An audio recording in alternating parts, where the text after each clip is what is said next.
ፍርድ ቤት የወሰነበትን የዕድሜ ልክ ቅጣት ተከትሎም በ2004 ዓ.ም በደቡብ ምዕራብ ኢትዮጵያ ህዝቦች ክልል ኮንታ ዞን አመያ ማረሚያ ተቋም የገባው ዳዊት ጮፍሬም በማረሚያ ቤቱ ያገኘውን የስልጠና ዕድል ተጠቅሞ አሁን ላይ የእንጨት ስራ ባለሙያ ሆኗል።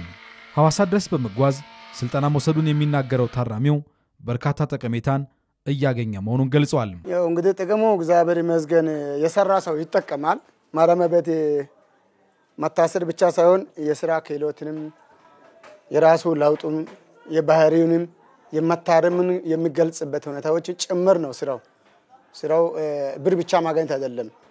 ለዛሬ ሳይሆን ለነገ ለቀጣይ ህይወቱ አስፈላጊ ዕውቀትን ተጨማሪነት አግኝቼ ለቤተሰቡም ለመጠቀምበት እድል አለ። አሁን ሰዓት እንደ ታራሚ ዳዊት ሁሉ በማረሚያ ቤቱ ባገኟቸው የተለያዩ ስልጠናዎች ተጠቃሚ መሆን መቻላቸውን የሚናገሩት ሌሎች ታራሚዎችም ዘላቂ ክህሎትን እያገኙ ስለመሆናቸው ገልጸዋል። 2013 ነው የገባሁት 7ኛ ወር ላይ እዚህ ከገባሁት ጀምሮ እንግዲህ ይሄን ስራ እዚህ ነው የለመርኩት።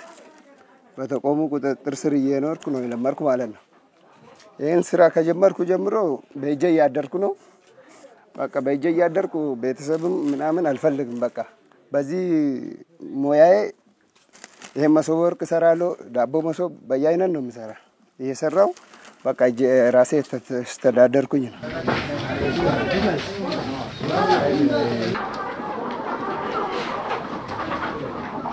በማረሚያ በኩል እንግዲህ ሰው እስራት ብቻም ሳይሆን ብዙ ነገሮችም አሉ። ስለዚህ አሁን በትምህርት በኩል እንግዲህ ቀለም ትምህርት ተምረው ያልጨረሱ ሰዎች ቀጥታ እዚህ ገብተው እየተማሩና እየተጠቀሙ ይገኛሉ። ሁለተኛ ላይ ደግሞ ቴክኒካ ሙያ ያላቸው ሰዎች መጥተው በየቀኑ ቅዳሜና እሁድ ስልጠና ሰጥተው በየቀኑ አሁን ሁሉም ታራሚ አይቀመጥም። በቃ በስራ ላይ ነው ያለው። አንድ በኩል ለመንግስትን ይደግፋል፣ ሁለተኛ በኩል ለራሱ ጥቅምም ጭምር ዕውቀትንም እየፈለገ ነው የሚገኘው። ስለዚህ አሁን ብዙ ነገሮች እየተማረን ነው የምንገኘው። ጥሩ ተስፋ እንዳለ ነው። ይሄ ደግሞ በጣም አስተማሪ ነው።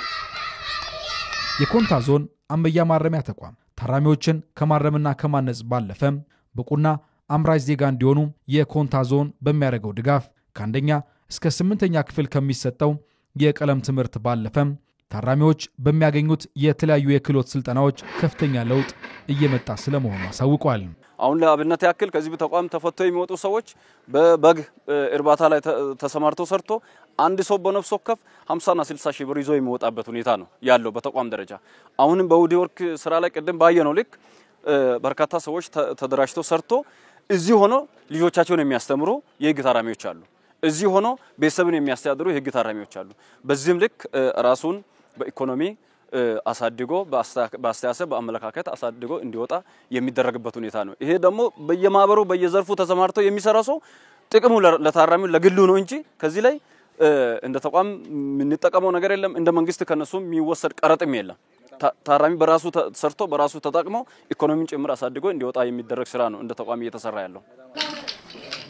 በማረሚያ ቤቱ እየተሰጡ የሚገኙ እነዚህ ስልጠናዎች ታራሚዎች ነጋቸውን በእጃቸው ሰርተው እንደሚለውጡ ተስፋና ብርታት የሰጡ ሆነዋል። ራስን በጣም ያሻሻልኩበት ሁለት ልጆችን ጥዬ የመጣሁበት ባለው ልክ ያስተማርኩ ከዚህ ነው። ቤተሰብ አሁን የሚያገዘ ቤተሰብ የለኝም፣ ግን ከዚህ ስራ ባገኘው ውጤት እነሱን ያሳደኩ እነሱን ያስተማርኩኝ ያለበት ሁኔታ አለኝ። ለዛ ደረጃ አሁን ወደ ድገት ደረጃም የበቃው ነው። እግዚአብሔር ይመስገን። ከዚህ አሁን ቢወጣ ቀጣይ ለህብረተሰቡ ጋር እግዚአብሔር እንኳን እድል ቻንስ ቢሰጥ ወጥቼ ከነሱ ጋር ለማኖር በጣም ሰፊ ዕውቀት ነው ያገኘው። ከዚህ ራስ ብቻ አይደለም አሁን ለአካባቢ ያለ ልጆችንም እጄ ለማስተማር ዝግጁ ነኝ።